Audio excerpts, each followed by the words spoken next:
रहमान रहीम। Pathology की class में आपका वेलकम। हमने कुछ चीज़ें काफ़ी कवर कर ली थी इस सब्जेक्ट में जी, लेकिन अब आज हम पढ़ेंगे हार्ट अटैक में मुख्तसर बात करूंगा क्योंकि हम पहले भी थोड़ा सा इसके बारे में पढ़ चुके हैं। तो ये हार्ट अटैक क्यों होता है, जैसे कि आप तस्वीर में देख सकते हैं कि ये जो मसल हैं वो मसल में क्या है कि डाइंग हार्ट मसल मरने की तरफ आ जाते हैं। मसल ने क्या काम करना होता है, पंप करना होता है। ये जो मसल कहाँ पे होते हैं, दिल के जो वेंट्रिकल होते हैं लेफ़्ट और राइट पे मसल इतने मजबूत नहीं होते हैं, लेकिन लेफ़्ट के ज़्यादा मजबूत होते हैं, तो वो पंप करते हैं। वो मसल की मदद से पूरे जिस्म में खून भेजते हैं। तो इस तरह एक तो ये वजह क्या बनती है कि जब मसल का जो या ये अपने शरीयानें जो होती हैं, शरीयानों के ज़रिए जाना होता है खून, तो वो बंद हो जाती हैं। तो वो बंद कैसे हो जाती है, उसमें कोई भी जिस्म या जिस्म के अंदर खून का लोथड़ा आके अटक जाता है, तो फिर ये ब्लड जो रवानगी है उसमें मसला पैदा करता है। और जब मसला पैदा करता है तो ज़ाहिर बात है दिल के पट्टों और टिश्यू को नुकसान पहुंचता है और खून जो दिल के मुतासरा हिस्से तक नहीं पहुंच पाता। तो रुकी हुई शरीयाना में पहले ही क्योंकि रुकावट होती है, कैसे रुकावट होती है, उसके अंदर प्लेग जुड़े होते हैं कुछ ऐसे नमकियात। तो फिर वो उस रुकावट की जगह पे जाके अगर रुक जाता है खून का लोथड़ा, तो फिर वो जाके मज़ीद मसला करता है और फिर हार्ट अटैक की तरफ चला जाता है। तो ये क्या वजूहात हो सकती हैं, उसके बारे में कुछ पढ़ देते हैं। वो क्या है कि ये हालात उन जानवरों में होती हैं, ये हालत जानवरों में जिनमें आर्थ्रोस्क्लेरोसिस, मतलब ये कोरोनरी आर्टरी आप देख रहे होंगे तस्वीर में, तो ये इस चीज़ को ही आर्थ्रोस्क्लेरोसिस कहते हैं। तो इसमें शरीयान में जो है वो मसला आ जाता है। और दूसरी वजह क्या हो सकती है, खून में कोलेस्ट्रॉल की चर्बी बढ़ जाती है, या उस जानवरों में होता है जिनके ख़ानदान में या जानवरों में मालदान के हो रहा होता है हार्ट अटैक, तो ये भी उन्हीं में विरासती बीमारी के तौर पर ज़ाहिर होता है। उसके अलावा अगर हम किसी जानवर को देखें कि उसके अंदर कोई हार्ट अटैक के मामला होने वाले हैं, तो हम कैसे अंदाज़ा लगा सकते हैं। तो उसकी कुछ निशानियाँ हैं, उस निशानियों में जिस्म के अंदर जैसे इंसान में भी छाती पे दर्द होती है छाती के नीचे, तो ये जानवर के भी होती है। लेकिन हम ज़ाहरी तौर पे वो हाथ वगैरह ये तो नहीं रख सकता, लेकिन वो बेचैन होगा और उसमें कमज़ोरी आपको ज़ाहरी तौर पे नज़र आएगी। उसके अलावा क्या जानवर में ज़्यादा पसीना नज़र आएगा, पसीना आ रहा होगा और सांस लेने में दुश्वारी होगी, उसको सांस लेने में मसला होगा। और कई बार हम उसकी दिल की धड़कन को महसूस करेंगे सीने पे, तो वो जो है ना उसकी धड़कन तेज़ होगी और जानवर बेहोशी की तरफ चला जाएगा, बेहोश हो जाएगा। उसके अलावा फिज़िकली क्या उसको मज़ीद देख सकते हैं, तो उसमें क्या आ जाता है कि उसका रंग बदल जाएगा, पसीना जैसे पहले जिक्र हुआ, दिल की धड़कन बढ़ेगी, ब्लड प्रेशर बढ़ेगा। तो वेंट्रिकल जो हमने अभी जिक्र किया बायोवेंट्रिकल के नुकसान की वजह से जानवर ब्लड प्रेशर कम हो जाएगा, ठीक है। और उसकी ख़राबी की वजह से क्या होगा कि जानवर की गर्दनें जो है ना, वो गर्दन की रगें जो हैं वो फूल जाएंगी।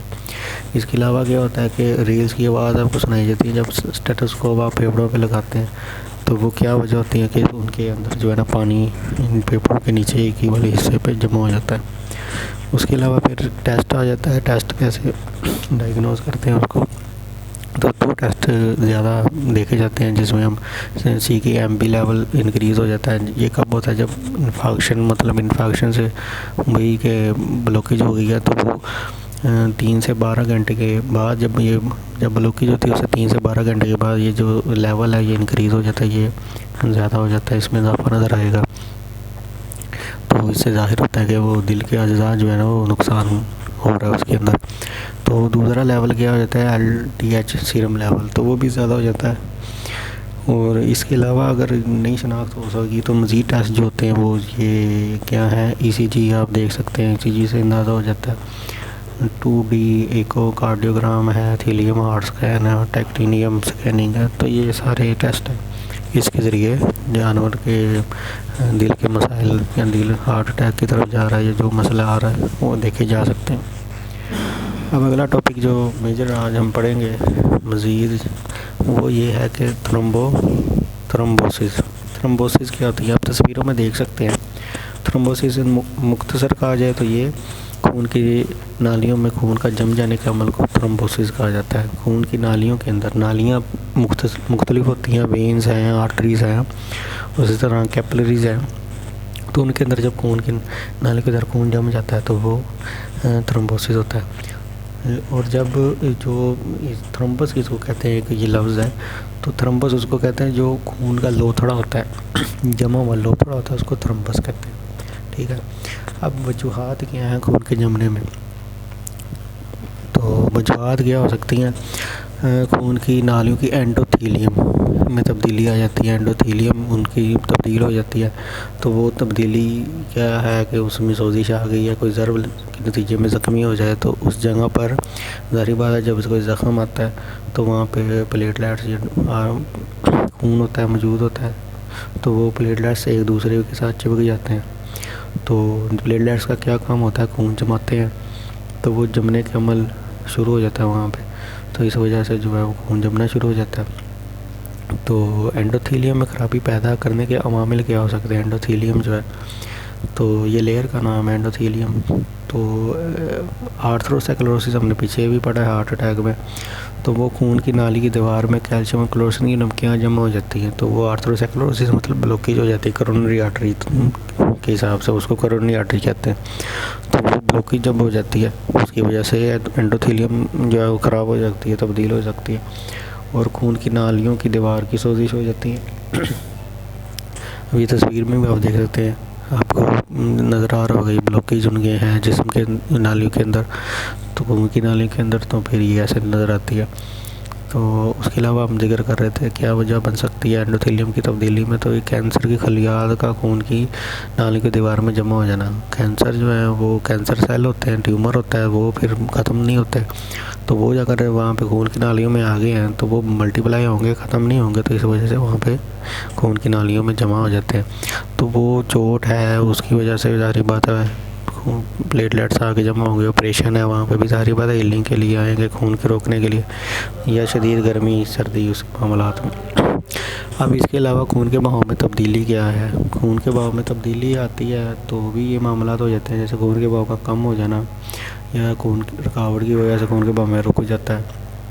रुक गया तो ज़ाहिर बात है खून का जम जाना, वहाँ पे रुक जाना थ्रोम्बोसिस की वजह बन जाएगा। खून के बहाव का बेकायदा हो जाना तो उसकी वजह से भी हो सकता है खून जम सकता है। तो इन तमाम तब्दीलियों की वजह से खून की नाली की दीवारों के साथ प्लेटलेट्स, असल प्लेटलेट्स का काम, क्योंकि वो खून जमाते हैं तो वो इकट्ठे हो जाते हैं तो एंडोथेलियम से चिपकना शुरू हो जाते हैं लेयर के साथ, तो जिससे खून के जमने का अमल शुरू हो जाता है। अब खून में पाई जाने वाली अशिया में तब्दीली, प्लेटलेट्स जो बार बार जिक्र हो रहा है वो में तब्दीली आएगी। तो अगर प्लेटलेट्स की तादाद में ज़्यादती हो जाए तो ज़्यादा हो जाए तो खून जमने की सालत बढ़ जाती है, तो फिर सारी बात खून जमना शुरू हो जाएगा, तो थ्रोम्बोसिस हो सकता है। फिर उसकी तरह सुर होते हैं, खुलियात, सफ़ेद होते हैं, WBCs, RBCs, तो वो तब्दीली होगी तो खून में सुर्ख जिस्मों की तादाद बढ़ जाएगी। तो सफ़ेद जिस्मों की तादाद बढ़ने से भी ये अमल हो सकता है, दोनों में से कोई भी बढ़ गया तो अमल हो सकता है। तो खून के जमने में मदद करते हैं कुछ मादे, तो वो ज़्यादा हो जाएं जैसा कि फाइब्रोजिन या थ्रोम्बिन, तो ये खून जमाने में मदद करते हैं। ये इनके जब खून जमता है तो ये एक तरीक़ाकार है, पूरा प्रोसेस है। तो ये प्रोसेस कैसे होता है, किस मामलात को कौन से मादे करवाते हैं, तो वो फाइब्रोजिन और थ्रोम्बिन है। तो ये बढ़ जाएंगे तो फिर वो सारी बात बड़ी जल्दी खून जमा देंगे। अब इनकी इकसाम मैंने शुरू में जिक्र किया कि थ्रोम्बिस कहाँ पे होता है? नालियों में होता है, खून की नालियों में होता है। तो कौन नालियाँ कितने किस्म की हो सकती हैं? वेनस है, मतलब वेन है, आर्टरीज़ है, आर्ट्रियल थ्रोम्बोसिस है, कैपिलरीज़ है, ठीक है। इसी तरह कार्डिक थ्रोम्बिस भी सारी बात दिल से आ रही हैं, तो कार्डिक दिल की जो है वो नालियाँ उनमें भी जम जाता है, तो वहाँ पे भी थ्रोम्बिस हो सकती है। तो वीनस में अब यही वो दोबारा मज़ीद तशरीह कर दें तो क्या है, ये थ्रोम्बिस की सबसे आम किस्म है, ठीक है। सबसे ज़्यादा मुतासिर होने वाली जगह कौन सी थी? टांगें हैं, ठीक है, जैसे पीछे तस्वीर में आप देख सकते थे टांगें, टांग पे थी। फिर उसके अलावा जिगर है, दिमाग की शरेयान वर्दें हैं, जहाँ पे भी है वो मसला आएगा। फिर आर्टरियल शरेआन जो मेजर होती हैं, बड़ी होती हैं, तो उसमें भी खून का अमल हो जाता है सोजिश या किसी चोट के नतीजे में। तो ये जानवर की आंतों में ज़्यादा होगा, टांगों में होगा, दिल पे, दिमाग में, दिल के पे बड़ी शरेआन है तो गुर्दों में होगा, ठीक है। फिर इस कैपिलरीज आ जाती है छोटी जो होती हैं। ये कई बीमारियों की वजह से इन बारीक नालियों के अंदर ये हालत हो सकती है। बीमारियाँ कौन सी हो सकती हैं? अब कैंसर है, ट्यूमर आ गया ना, सेल आ गए, वो आगे जमा हो गया, एनीमिया है, खून की कमी है, सीकल सेल है जिसमें वो उनकी शक्ल चेंज हो जाती है सेल की। मलेरिया की बीमारी है, उसमें भी मसाइल आना की वजह से ये जिस्म की नालियों में, ये कैपिलरीज में थ्रोम्बोसिस हो जाती है। फिर कार्डिक पहली चमक बता दी कि उसके अंदर भी हो सकती है। अब वजूहात क्या हो सकती हैं? अब ये क्या है जी, मायोकार्डियल इन्फेक्शन है, मायोकार्डाइटिस है या एंडोकार्डाइटिस।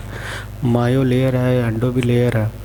तो मायोकार्डाइटिस, डाइटिस मतलब इन्फ्लेमेशन, डाइटिस से मुराद होता है सूज जाना।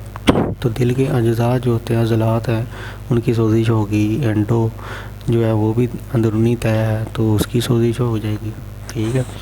तो मायोकार्डियल क्या होता है? इन्फेक्शन मतलब ऑक्सीजन ना मिलना। तो ऑक्सीजन ना मिलने की वजह से दिल के अज़ला मुर्दा हो जाते हैं। ज़ाहिर बात, ऑक्सीजन नहीं मिलेगी तो वो एरिया जो सेल है, वो जो भी है वो हिस्सा, वो वहाँ पे मुर्दा होना शुरू हो जाएगा और वहाँ पर फाइब्रस टिश्यू का जमा हो जाना। फाइब्रस क्या होता है? फाइब्रोटिक टिश्यू आप ये समझ लें कि मांस होता है जो इकट्ठा होना शुरू हो जाता है टिश्यूज़ का, तो वो जमा हो जाएगा। तो वहाँ पे ज़ाहिर बात है ब्लॉकेज करेगा और मामला जो है वो ऐसे कर देंगे, थ्रोम्बोसिस की तरफ ले जाएगा। तो उम्मीद है ये सारी आपको समझ आ जाएगी।